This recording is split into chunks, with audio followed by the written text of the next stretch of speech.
JLD, you have the most successful daily business interview podcast in the world. 3,000 interviews, 1 million monthly downloads, 7 figures of annual revenue. First of all, a massive congratulations. But how did you do it? Wow, brother. Well, I want to be that guy you just described. So luckily I am. My name is JLD Dumas. Back in 2012, dude, I just wanted to surround myself with better people. Like, I looked around at the 5 people that I spent the most time with, and between you and me, they sucked. Like, they weren't bad people, David. They weren't evil, but they were trying to better themselves. They weren't trying to be motivated, inspirational, and like positive individuals. They were like Debbie Downers and Don Doolittles. And I was like, how do I surround myself with the right people? And I said, well, let me start listening to some podcasts that are interviewing successful entrepreneurs. And I was like, these are awesome people. It's kind of like I'm spending time with them just by listening to these episodes. And I said, well, what if I could actually talk to them personally and like interview them? And it just gave me the idea to launch the first daily podcast to interview entrepreneurs. And like you mentioned, I'm now over 3,000 episodes, over 100 million listens to date. We just crossed our 90th month in a row of over $100,000 of net profits. And brother, it's been quite a journey. Yeah, so amazing. So you mentioned the revenue there. What are your biggest sources of income through podcasting, and how did you get it? Sponsorships are big. So, a lot of companies that want to promote their products and services to my audience, which are business owners, small business owners, solopreneurs, people that are looking to get in the game. So I got a lot of revenue through sponsorships. I think last month we did like 75,000 just in sponsorship revenue alone. Courses, we have great courses out there, like Podcasters Paradise is the biggest podcasting community in the world. So we generate a lot of revenue there. I sell journals. So these 3 journals right here, the Mastery Podcast and Freedom Journal, are all journals I've created over the years that sell a lot. Affiliate income. We do a lot of money in affiliate revenue where we promote other people's products and services. But at the end of the day, I won't get too detailed, because if you visit eofire.com/income, you will see my last 90 months of income reports. We've never had a month under $100,000, over $20 million total in revenue since 2012. We bring my lawyer on for a legal tip, my accountant on for a tax tip, and life is good. Yeah. What have you found to be the best way to promote a podcast? Listen, podcast listeners listen to podcasts. So if you want to grow your podcast audience, you've got to get on other podcasts that are filled with people that should be listening to your podcast. Because listen, the average podcast listener listens to 7 podcasts. So when you're a guest on somebody else's show, you just need to be one of the 7. That's your goal. Like right now, I'm like, hey, David's audience, like if you're liking the content that I'm sharing, check out Entrepreneurs on Fire. Like you're going to keep listening to David's show, but I want to be one of your 7. Listen to Entrepreneurs on Fire. I would love if I became part of your 7. That would be amazing. And every month I'm on a minimum of 20 podcast episodes. By the way, I'm on 19 today, just to give you some perspective. But on an average month, not during book promotion month, but on an average month, I'm on 20 other podcasts a month, because I am committed to being in front of the right people. Who are the right people? Podcast listeners, because I want them to listen to my podcast. That's how I win. Yeah. How do you source your guests, and how much prep do you do before each interview? My guests source me. So that wasn't always the case. Back in 2012, I had to hustle and I had to ask 100 people for 10 yeses. So it was a lot of work. I'll say the best thing I did back then, though, was like I wanted to interview successful entrepreneurs. I went to Google and I Googled entrepreneur conferences. And what happened was I could go then to the websites of those conferences, click on the speakers tab, and boom, 10, 20, 50, 100 sometimes, however many speakers were at that conference came up. I could research those speakers and I could say, hey, these are people that are respected in their field that speak on a topic with expertise. They would make a great podcast guest. And if they're willing to fly across the country, of course, they're willing to jump on an audio only podcast in their pajamas and a cup of coffee. Like that just only makes sense to me. And that worked really well. I hit the tipping point where people started reaching out to me to be a guest on my show at a high clip.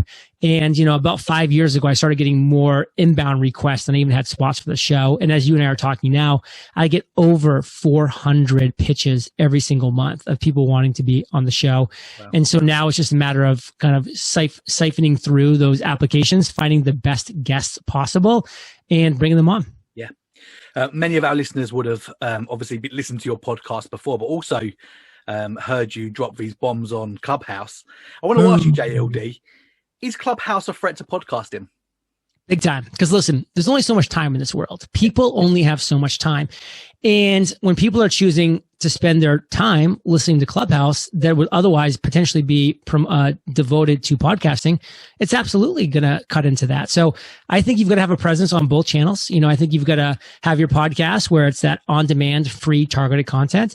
And then you've got to have a presence on Clubhouse as well. Like if you're going to be meaningfully involved in the audio community, that's part of the audio community right now. And like, listen, there's a huge waste of time opportunity on Clubhouse, but there's also some huge opportunity. So you got to really figure out how you fit in that. And Clubhouse might be gone in 6 months, or it might be, dominating in 6 years. Like nobody knows, but you've got to at least have your finger in that pot.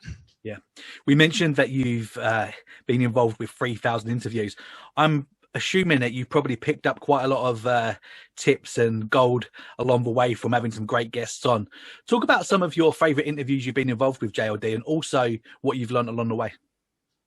Listen, I love all my interviews because what I do is I bring on people who are experts in their industry. But, it was great last year having Tony Robbins come on for 53 minutes and just chatting with him. I mean, somebody that I've admired for so long, obviously, getting to talk with Gary Vaynerchuk, Tim Ferriss, Seth Godin, Barbara Corcoran. I mean, having individuals like that on my show has always been really inspiring and motivating. So I've always enjoyed conversations like that. Yeah. And what sort of things have you learned? Because this is a big part of your new book that you've got coming out as well, right? What I've learned is this. I've interviewed 3,000 successful entrepreneurs. And guess what? When you boil things down, there's 17 common foundational principles that all successful entrepreneurs share. There's just 17. There's not 18. There's not 16. There are 17 core foundational principles that successful entrepreneurs share. So when I looked down and I saw that, I was like, hey, this is a book. This is a book that I can put in chronological order, these 17 steps. Yeah. It can be a step-by-step, 17-step roadmap to financial freedom and fulfillment. Yeah. That was the book. And when I was thinking about like what that roadmap would look like and what that book should be called, I'm like, well, listen, it's a very common path that I've been on, that other successful entrepreneurs have been on. It's not complicated. It's not hidden. It's not secret. It is a common path. But the reality is we've all achieved uncommon success. So what does that common path to uncommon success look like? And wow, to me, it just hit me across the head. I'm like, that's the book. That's the title. This path, this is a common path to uncommon success. This is a 17-step roadmap to financial freedom and fulfillment. So I sat down during my little quarantine time in 2020 and 2 hours a day, brother, every day for 8 months. I wrote this book. 480 hours it took me to write this book. 71,000 words, 273 pages. I wrote every single word in this book myself. And it was a passion piece. Like, this is the book that I knew had to be written. This book is a 17-step roadmap that will get you to financial freedom and fulfillment. So if that's something you want, this book is for you. Yeah. And where do people go and buy this? Brother, I kept things simple. I wanted people to pre-order this book at a high clip because that's what makes a successful book launch, our pre-orders. So I said, what would make a no-brainer for people to pre-order this book? So number one, all three of these journals, the Freedom Journal, the Mastery Journal, and the Podcast Journal are yours if you pre-order for free. If you're outside the US, I'm going to email you a digital pack, a beautiful digital pack of all three. If you're in the United States, I am literally shipping all three of these to your doorstep on me. This is on me. I'm shipping all three to your doorstep. That's just one of the 5 bonuses. You'll also get to check out all 5 endorsements I have, from Seth Godin to Gary Vaynerchuk to Neil Patel, Erica Mandy, Dory Clark. I have the first chapter of the book is free to consume, so you can see what the book is all about, my writing style. Plus, there's a video of me jumping in the pool with all my clothes on, and then telling you all about the book.